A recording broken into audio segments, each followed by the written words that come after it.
Hello बच्चों, कैसे सब लोग। मेरा नाम है सी एस संदीप हुडा और आज हम स्टार्ट करने वाले हैं CS ग्रेड का paper number 4 CAFM corporate accounting and financial management, जो मैं आपको करवाने वाला हूं कंप्लीट।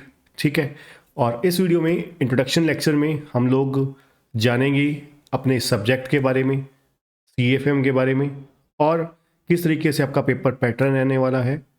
ठीक है। और किस तरीके से आपको एग्ज़ाम में क्वेश्चंस आते हैं, और इस सब्जेक्ट में जो जो चीज़ें हैं आपको समझनी चाहिए कोई भी सब्जेक्ट को स्टार्ट करने से पहले, उसके बारे में कंप्लीट मैं आपको एक एक समरी दूंगा। ठीक है। जिससे आपको इस सब्जेक्ट के बारे में नॉलेज हो जाएगी, क्योंकि कोई भी सब्जेक्ट अगर हमें स्टार्ट करना है तो हमें हमेशा सबसे पहले ये पता होना चाहिए उस सब्जेक्ट के बारे में कि उसमें तैयारी किस तरीके से करनी है, किस लेवल की करनी है, एग्ज़ाम कैसा आता है, और सबसे इम्पॉर्टेंट कि हमें कितना टाइम कौन कौन से चैप्टर्स को देना है। ठीक है।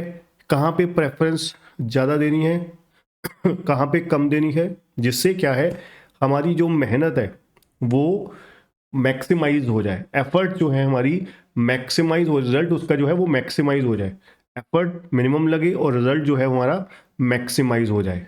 ठीक है ना। तो इसलिए हमारे को सब्जेक्ट के बारे में जानना बहुत ही इम्पॉर्टेंट हो जाता है। ठीक है। जिससे आपको सब्जेक्ट के बारे में कंप्लीट नॉलेज हो जाती है, क्योंकि सिर्फ प्रोफेशनल कोर्सेज में एक चीज़ याद रखिएगा, CS जैसे कोर्सेज में आपको सिर्फ पढ़ना ही सफिशिएंट नहीं होता। क्या पढ़ना है, कितना पढ़ना है, और कैसे पढ़ना है, ये सबसे इम्पॉर्टेंट चीज़ होती है। ठीक है। जो आपको मान के चलिए सबसे पहले 40 तक, 40 जो हमारा मिनिमम स्कोर होता है एक सब्जेक्ट को क्रैक करने के लिए, फिर 50, देन हमारा एक जो माइलस्टोन है 60 कम से कम। ठीक है। देन 70, 80, 90, 100 तक का स्कोर लेकर जाना। ठीक है। जो हमारा टारगेट होना चाहिए। ठीक है। तो स्टार्ट करने से पहले, ठीक है, जो बच्चे यूट्यूब पे देख रहे हैं, ठीक है, आप CFM की क्लासेस अगर बाय करना चाहते हैं, बहुत ही अफोर्डेबल प्राइस पे high quality video lecture available है, अनलिमिटेड व्यूज़ के साथ, बहुत ही क्वालिटी कंटेंट नोट्स के साथ, पास्ट ईयर क्वेश्चन बैंक के साथ, और सबसे इंपॉर्टेंट आपको गाइडेंस के साथ। ठीक है। डाउट सेशन सब, रेगुलर डाउट सेशन सपोर्ट के साथ। और अगर आप टेस्ट सीरीज भी लेना चाहते हैं, टेस्ट सीरीज भी अवेलेबल हैं। और अगर आप live session, zoom live classes, daily live classes join करना चाहते हैं, तो वो भी आपको अवेलेबल हैं। ठीक है। उसके लिए मैं आपको डिस्क्रिप्शन में कॉन्टैक्ट नंबर दे दूंगा, जिससे आपको कॉन्टैक्ट व्हाट्सएप करके आप लाइव क्लासेस ज्वाइन कर सकते हैं। ठीक है। तो क्या टाइमिंग होने वाली है, क्या प्राइजेज रहने वाला है, वो आपको उस नंबर से आपको क्लियर मिल जाएगा। ठीक है। तो चलिए स्टार्ट करते हैं। जैसे कि आपको पता है हमारा पेपर नंबर 4 जो है वो किस चीज़ का है, कॉर्पोरेट अकाउंटिंग एंड FM का, फाइनेंशियल मैनेजमेंट। अब ये जो कॉर्पोरेट अकाउंटिंग है हमारी, ये हमारी कितने मार्क्स की है, 60 मार्क्स की। और ये जो हमारी FM है, ये हमारी कितने मार्क्स की है, 40 मार्क्स की है। ठीक है जी। अब ये जो हमारी कॉर्पोरेट है, जैसे मैंने आपको बताया कॉर्पोरेट अकाउंटिंग हमारी कितने मार्क्स की है, 60 मार्क्स की।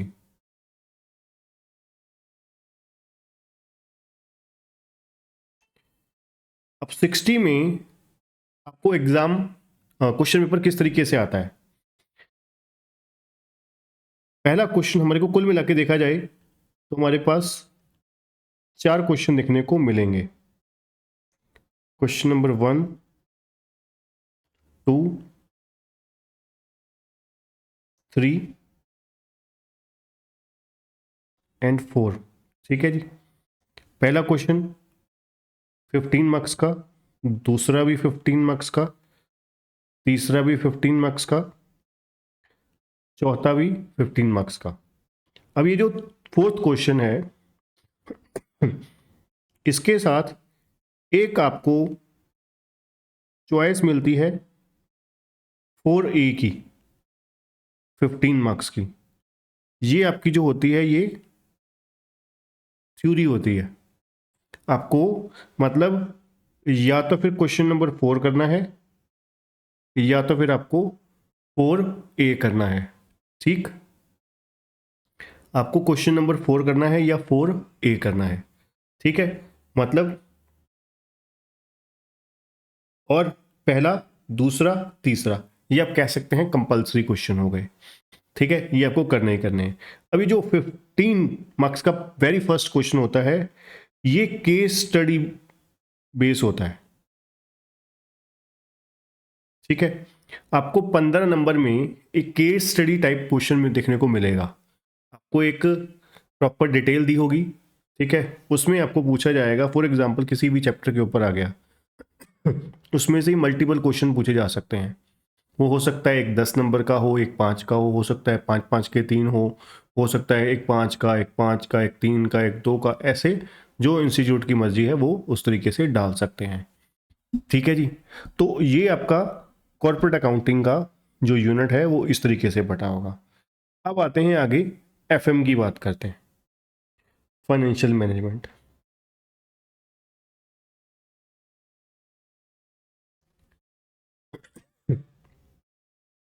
एफएम आपका कितने मार्क्स का है? 40 मार्क्स का। अब यहां पर आपको पहला क्वेश्चन, जिसको हम क्वेश्चन नंबर 5 बोल सकते हैं, कितने मार्क्स का? 20 मार्क्स का। अब आएगा आपका क्वेश्चन नंबर 6, 20 मार्क्स का। ठीक है, इसके साथ भी आपको चॉइस मिल जाएगी थ्योरी की। Question number 6A।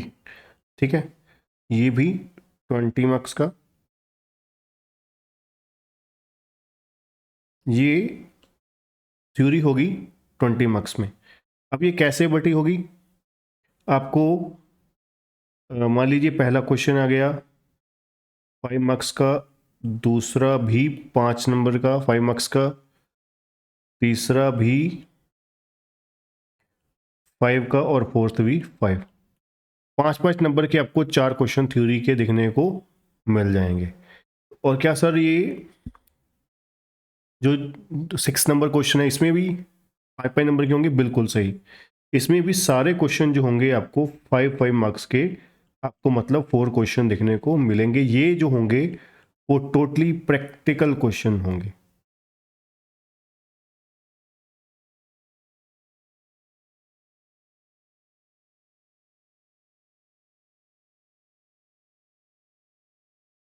ठीक है जी, टोटल आपके ये प्रैक्टिकल क्वेश्चंस होंगे।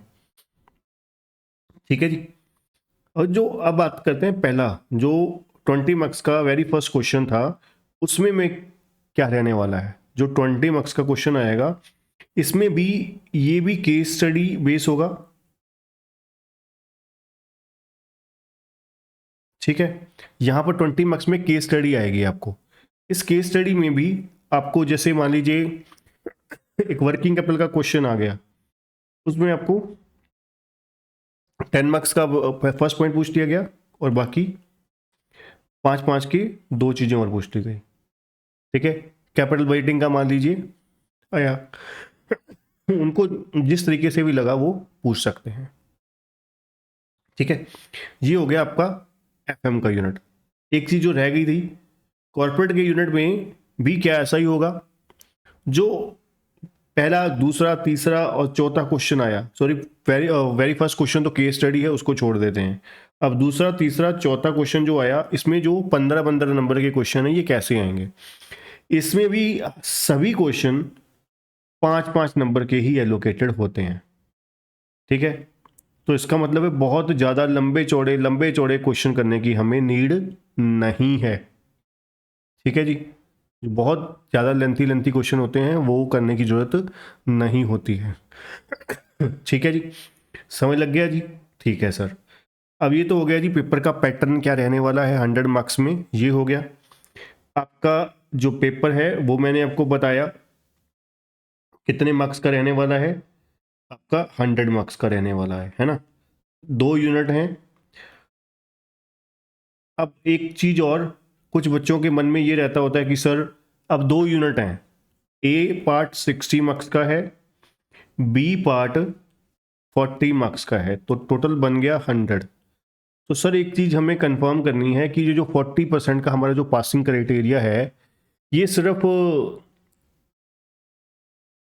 पूरे के पूरे ओवरऑल के ऊपर एप्लीकेबल होता है, या फिर आपको 60 का 40% लेना पड़ेगा? मतलब कम से कम 24 नंबर इसमें आने चाहिए और 16 नंबर इसमें आने चाहिए? नहीं, ऐसा कुछ नहीं है। ठीक है जी, ये इस तरीके की कोई प्रोविज़न नहीं है। आप चाहे एफएम का मान लीजिए आपने अटेम्प्ट ही नहीं किया, एफएम का आपने अटेम्प्ट ही नहीं किया, 60 में से आपके कॉर्पोरेट वाले यूनिट में ही आपके 45 आ गए, तो आप पास हो गए। ठीक है जी, ऐसा नहीं है। कहने का मतलब कुल मिला के कि आपको 40 नंबर कहाँ से लेने हैं, ओवरऑल पूरे पेपर में 40 मार्क्स चाहिए। नेक्स्ट बात करते हैं, हमारा जो पेपर है वो कितने ड्यूरेशन का होता है। टाइम हमारा जो है कुल मिला के हमें 3 घंटे मिलते हैं। ठीक है जी, इसके अलावा प्लस आपको 15 मिनट्स रीडिंग टाइम होता है।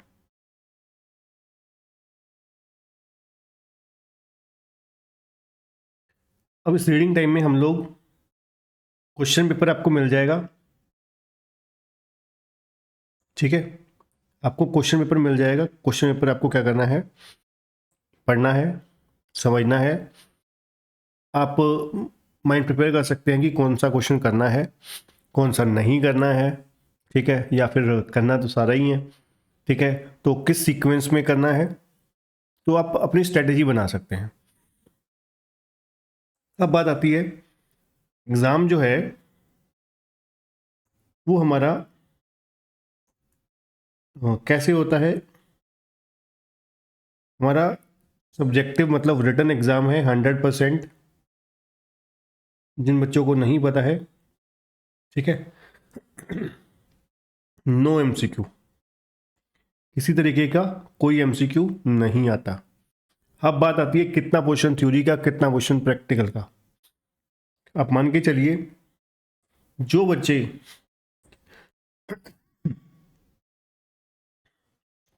प्रैक्टिकल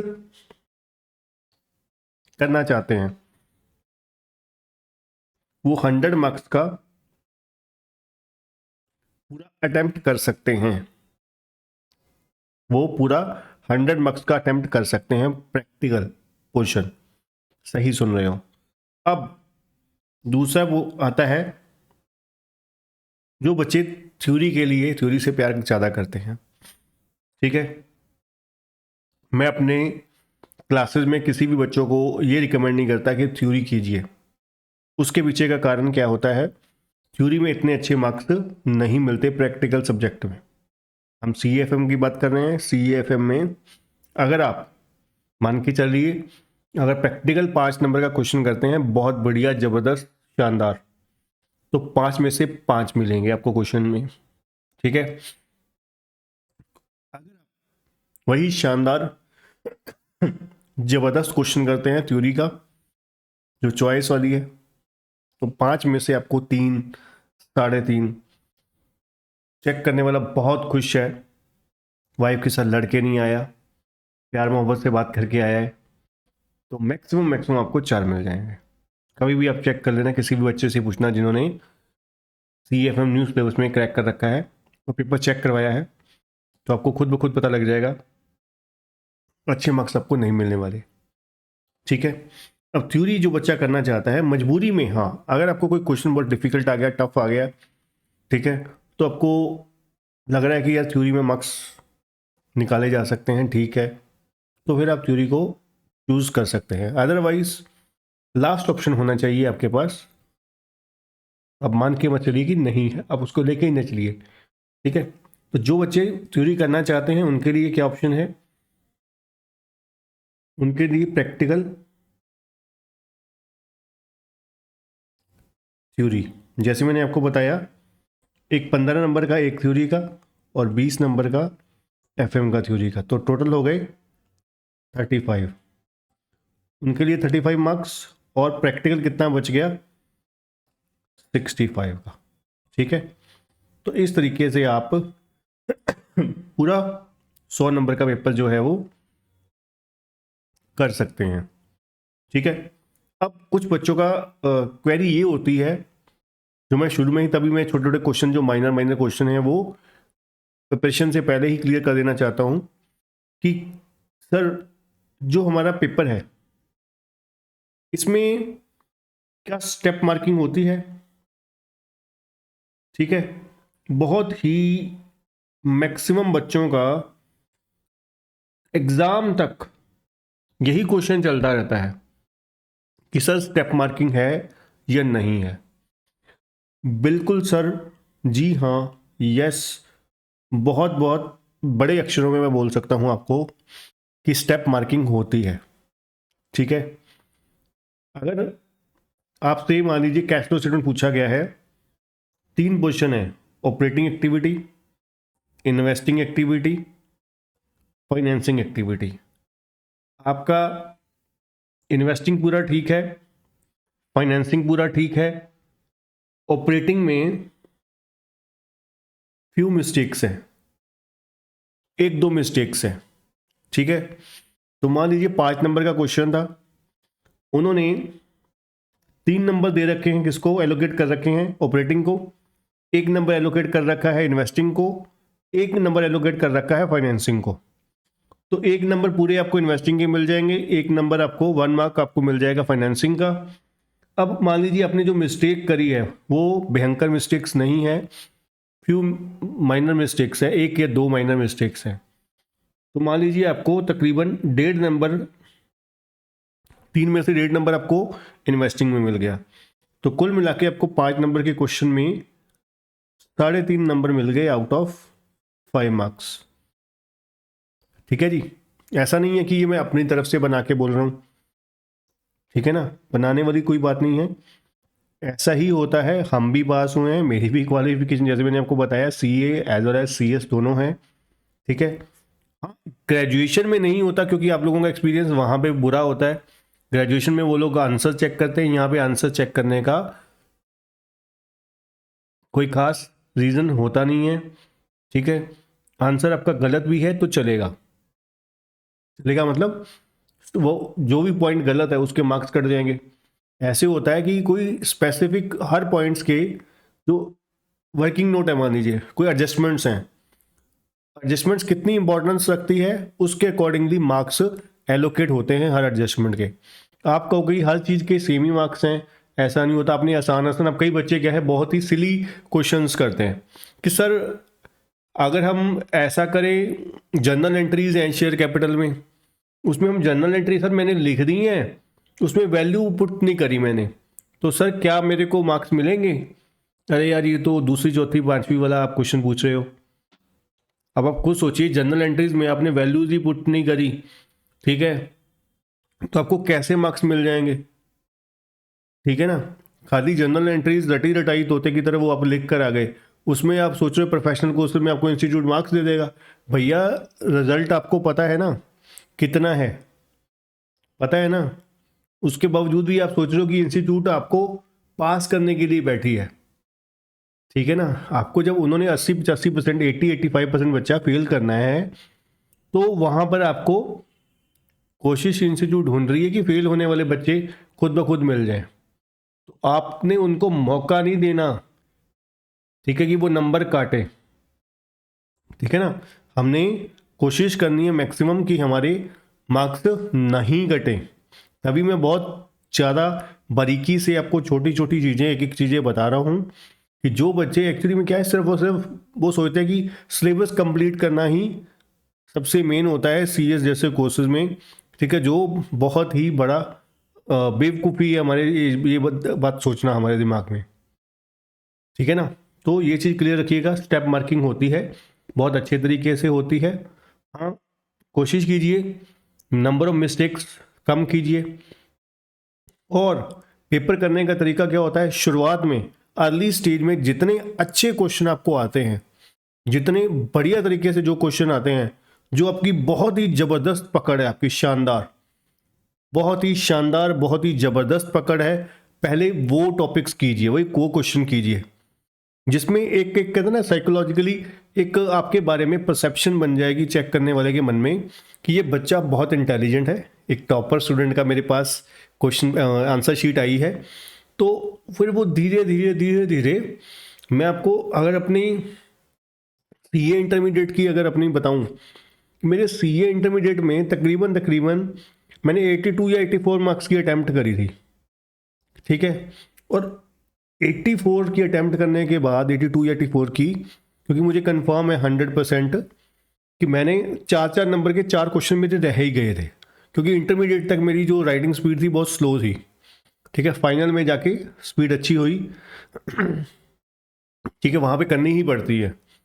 तो उस 84 की 82 से 84 मार्क्स के अटैम्प्ट में एक क्वेश्चन ऐसा भी था, उस समय हमारे सिलेबस में एनपीओ हुआ करता था, तो उसमें भी मैंने मेरी बैलेंस शीट टैली नहीं करी थी, मतलब एक आधी मिस्टेक मेरी वहाँ पर भी थी। 20 नंबर का एनपीओ का क्वेश्चन था, ठीक है। तो उसमें से भी मेरे 73 या 74 के अराउंड मेरे मार्क्स थे, ठीक है। कहने का मतलब प्रैक्टिकल में ऑलमोस्ट आपको पूरे नंबर मिल जाते हैं। अगर अगर अगली चीज़ ये है कि आपको फुल बटा फुल नंबर कैसे मिलेंगे, और गलती होने के बावजूद भी ऑलमोस्ट आपको फुल मार्क्स कौन सी सिचुएशन में मिल सकते हैं। अगर आपने बहुत अच्छे तरीके से हैंड राइटिंग वहाँ पे करी हुई है, हैंड राइटिंग बहुत अच्छी है आपकी, प्रेजेंटेशन आपकी बहुत ज़बरदस्त है, क्योंकि जैसे मैं बोल रहा हूँ ना आपको, इंटरमीडिएट में मैंने सीए इंटरमीडिएट में प्रेजेंटेशन में बहुत ज़्यादा, और तीसरी चीज़ वर्किंग नोट बहुत ज़्यादा देने लग गया। वर्किंग नोट ज़्यादा देने के चक्कर में एक्चुअली में, क्योंकि जैसे मैं आपको बोल रहा हूँ कि मैंने सेल्फ स्टडी करी हुई है, अपने टाइम पे सेल्फ स्टडी करी हुई है, तो इतना गाइड उस समय कोई ऑनलाइन वगैरह तो हुआ नहीं करता था। आपको तो जो बच्चे अपना सेल्फ भी करते हैं उनको गाइड करने के लिए, जैसे हम छोटी मोटी वीडियोस डालते ही रहते हैं, है ना, गाइडेंस की, तो उनको फ्री में गाइडेंस मिल जाती है। हमारे टाइम पे हमें कोई बताने वाला ही नहीं होता था, ठीक है ना।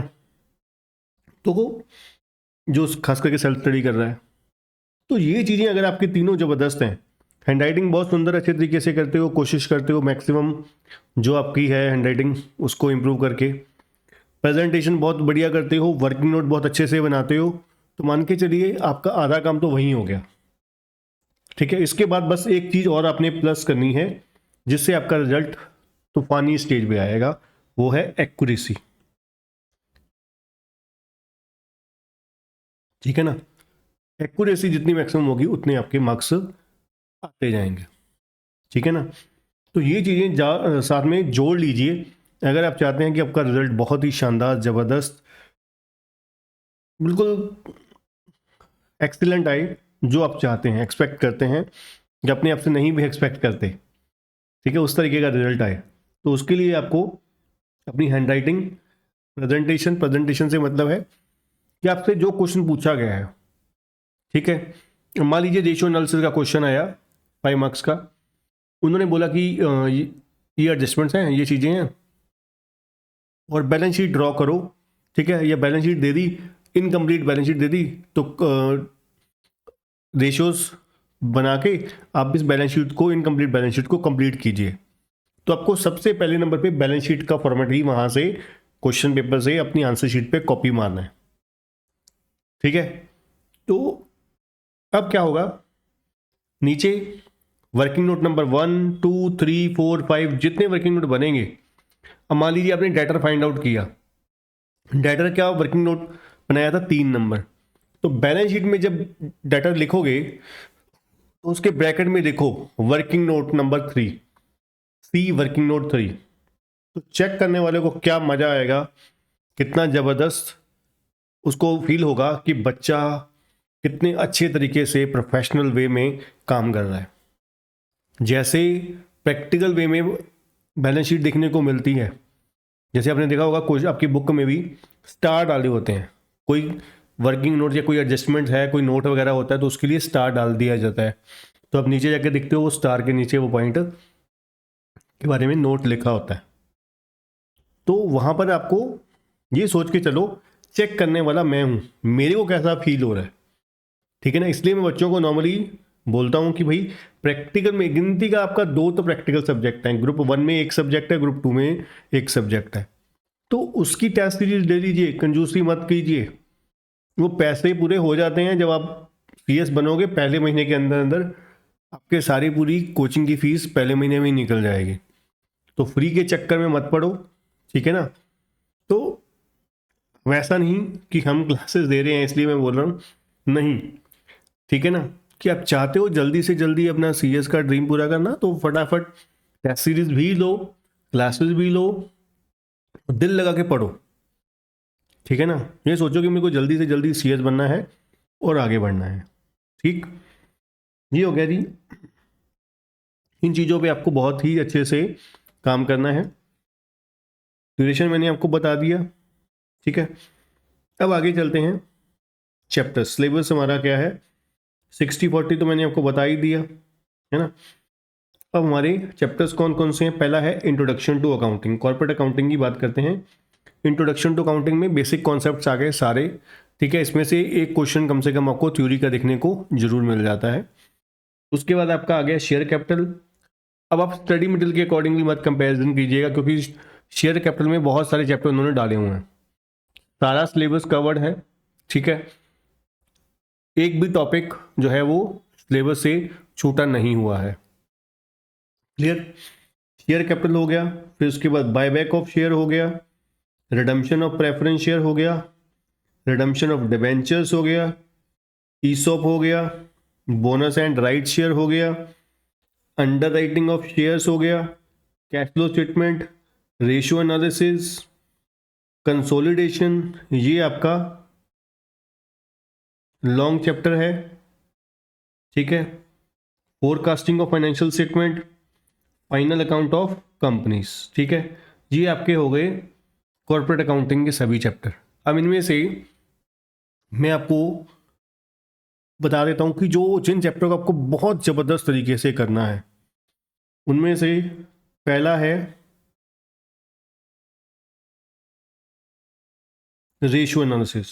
बहुत बहुत ज़्यादा इंपॉर्टेंट है, इंस्टीट्यूट का फेवरेट अभी तक जितने भी पेपर हुए हैं। उसके बाद कैश फ्लो स्टेटमेंट, ठीक है।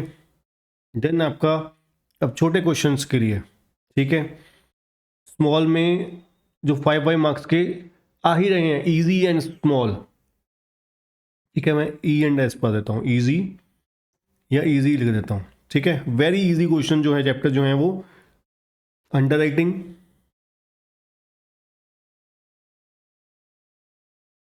बोनस,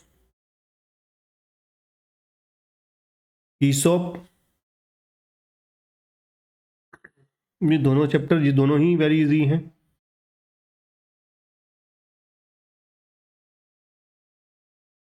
ठीक है। उसके बाद बाकी जो लॉन्ग में कंसोलिडेशन, जैसे मैंने आपको बताया, यहाँ पर एक्चुअली में मेहनत ज़्यादा है कंसोलिडेशन में। अभी तक लॉन्ग क्वेश्चन 15 मार्क्स का नहीं आया है, बट फिर भी इसको नॉर्मल ही करना है हमने, जैसे करते हैं यहाँ, ठीक है जी। आगे चलते हैं एफएम के ऊपर। एफएम में आपके पास चैप्टर कौन कौन से हैं, introduction to FM, theory portion हो गया, पहले इंट्रोडक्शन आ गई एफएम की। दूसरा आपका लीवरेज हो गया, ठीक है। अब लीवरेज आप स्टडी मटेरियल में ढूंढने जाओगे तो जब डिटेल में जाओगे तब मिलेगा आपको, ठीक है। उसके बाद आपका कॉस्ट ऑफ कैपिटल हो गया, dividend policy, capital budgeting, time value of money, working capital. अब वर्किंग कैपिटल के अंदर आ जाते हैं inventory management, receivable management, cash management, ठीक है। ये सारे एक में ही आ जाते हैं। उसके बाद कैपिटल स्ट्रक्चर, और लास्ट चैप्टर जो आप देखोगे ऑपरेशनल अप्रोच वाला, जिसमें प्रैक्टिकल है मार्जिनल कॉस्टिंग का, ठीक है। एमओएस वगैरह जो है, ठीक है, वो आपके आ जाते हैं इसमें मार्जिनल कॉस्टिंग में। तो इसमें से आप मान के चलिए जो लॉन्ग क्वेश्चन आने के चांसेस होते हैं 1 cost of capital, 2 capital budgeting, 3 working capital finance. इन तीनों में से लॉन्ग क्वेश्चन जो वेरी फर्स्ट क्वेश्चन होता है 20 मार्क्स का, वो आने के चांसेस होते हैं। लीवरेज में स्मॉल, डिविडेंड पॉलिसी में स्मॉल, टाइम वैल्यू में स्मॉल, ठीक है, इन्वेंट्री, रिसीवेबल, ठीक है, और कैपिटल स्ट्रक्चर, मार्जिनल कॉस्टिंग, ये सभी स्मॉल स्मॉल क्वेश्चंस आने की प्रोबेबिलिटी होती है। ठीक है जी, तो ये हमारा पूरा एक गो थ्रू किया हमने पूरे के पूरे 100 नंबर का जो हमारा सब्जेक्ट है CEFM का। ठीक है, नेक्स्ट लेक्चर से हम स्टडी स्टार्ट करेंगे। इस लेक्चर में हमने पूरा एक इंट्रोडक्शन पार्ट हमारा हो गया, हमारी जानकारी हो गई, ठीक है, कि किस तरीके से करना है। यहाँ पर एक चीज़ और नोट कीजिएगा अच्छे तरीके से कि हमारे को ये जो सब्जेक्ट पढ़ना है, इसमें जो भी कॉन्सेप्ट समझोगे आप मेरे से, इसको आपको डिटेल में साथ साथ रिवीजन करते जानी है। मैंने कोई भी चैप्टर आपको करवाया, उसकी ओरल रिवीजन साथ साथ करते जानी है। अपने प्रैक्टिकल सम्स किए, 2 प्रैक्टिकल सम कम कर लोगे चल जाएगा, ठीक है। फॉर्मुलेशन, फॉर्मेट, उसको रेगुलर रिवाइज करते जाइए, रेगुलर इंटरवल्स में रिवाइज करते जाइए, क्योंकि जब आप रेगुलर इंटरवल्स में ये चीज़ें रिवाइज करते रहेंगे तो आपको टॉपिक जो है वो दिमाग में रहेगा। ऐसा नहीं है आज आपने डिविडेंड पॉलिसी का चैप्टर किया, आपने 3 महीने उसको हाथ ही नहीं लगाया, तो आप खुद सोचिए 3 महीने बाद मैक्सिमम चांसेस हैं वो चैप्टर के बारे में आपको ऊपर ऊपर से हल्का मोटा याद होगा। अगर आपने मान लीजिए डिविडेंड पॉलिसी नाम का चैप्टर किया, उसमें फॉर्मुलेशन है, ठीक है, कुछ एब्रीवेशंस हैं, वो आपने ओरली रिवाइज करी कि ये मॉडल होता है, वॉल्टर मॉडल होता है, गॉर्डन मॉडल होता है, MM अप्रोच होती है, ठीक है, उसमें ये पूछा जाता है, गॉर्डन में ये पूछा जाता है, वॉल्टर में ये पूछा जाता है, ठीक है, इसका फॉर्मूला ये था, इस फॉर्मूले में D का मतलब ये था, E का मतलब ये था। तो आपके कॉन्फिडेंस लेवल इतना हाई होगा ना, आपको बुक खोलते ही आपको याद होगा कि सारे फॉर्मूले आप सीधा ही सम करोगे। अदरवाइज बच्चे क्या करते हैं, उनको फर्स्ट पेज, इंडेक्स पेज देख के याद आता है कि ये चैप्टर किया हुआ है, ठीक है ना। अब मैं जब फेस टू फेस क्लासेस हुआ करती थी, मैंने बच्चों से पूछना कि भाई जो रेगुलर नहीं होते थे कि भाई ये चैप्टर आपको आता है, हाँ जी सर आता है, किया हुआ है। फॉर्मूला पूछा, सर अभी रिवाइज नहीं किया सर, अभी दिखने वाला है सर, ठीक है, अभी मैंने ना इसका रिवीजन का ये डेट रखी हुई है, वो डेट रखी हुई है। मतलब कहने का कुल मिला के क्या है कि पेपर को हफ्ता रह गया है, 10 दिन रह गए हैं, 15 दिन रह गए हैं, अभी तक हम बहाने ही लगा रहे हैं कि हमने अभी रिवीजन स्टार्ट करनी है, इस चैप्टर को मैंने रिवाइज करना है। अरे 15 दिन पहले आपको ये चैप्टर के बारे में फॉर्मुलेशन नहीं अगर आपको याद है, तो आप अपने आप से क्या एक्सपेक्ट करते हो कि आप 70-80 नंबर, 70-80 मार्क्स ले लोगे, ठीक है ना। वो भी CS जैसे कोर्सेज में 70-80 मार्क्स लेने के लिए आपको पूरी डेडिकेशन के साथ, पूरी रिस्पॉन्सिबिलिटी के साथ, अकाउंटेबिलिटी के साथ आपको पढ़ना पड़ेगा। किस तरीके से आपको 70-80 मार्क्स स्कोर होंगे, उसके लिए पूरी डेडिकेशन के साथ काम करना पड़ेगा, तभी आपके मार्क्स आएंगे, ऐसे नहीं आएंगे। इतना मजाक नहीं है जितना आप सोचते हैं, ठीक है जी। तो इसलिए यहाँ पे थोड़ी सी मेहनत करनी पड़ेगी। मेहनत करने के लिए ठीक है आपको टाइम देना पड़ेगा, ठीक है। टाइम बहुत ज़्यादा नहीं है, नॉर्मल टाइम आपको लगेगा जितना सब्जेक्ट दूसरे सब्जेक्ट में लगता है, बट मैं इतना आपको डेफिनेटली कह सकता हूँ, मेरी क्लासेस लगाने के बाद आप जितना पोर्शन मैं पढ़ने को दूंगा, आपको प्रैक्टिस क्वेश्चन दूंगा, वो क्वेश्चन करने के बाद आप एग्ज़ाम में जाओगे तो आपके बहुत ही स्मूथली क्वेश्चन सॉल्व होंगे, पेपर आपका सॉल्व होगा, ठीक है। इसलिए बढ़िया तरीके से, ठीक है, लेक्चर सभी हमने करने हैं, समझना है, ठीक है। तो मिलते हैं नेक्स्ट लेक्चर में, ठीक है। इंट्रोडक्शन पार्ट में इतना ही। और अभी भी दोबारा कहना चाहूँगा कि जो बच्चे हमारी लाइव क्लासेस ज्वाइन करना चाहते हैं, डिस्क्रिप्शन में कॉन्टैक्ट नंबर दिया गया है, जल्द से जल्द कॉन्टैक्ट करके लाइव क्लासेस के लिए अपनी क्लासेस सीट बुक करें, ठीक है। और अगर आप रिकॉर्डेड क्लासेस बाय करना चाहते हैं, आपको डिस्क्रिप्शन में लिंक मिल जाएगा, लिंक पे क्लिक करके बाय कर सकते हैं, ठीक है। और टेस्ट्स भी ज्वाइन कर सकते हैं। थैंक यू बच्चों।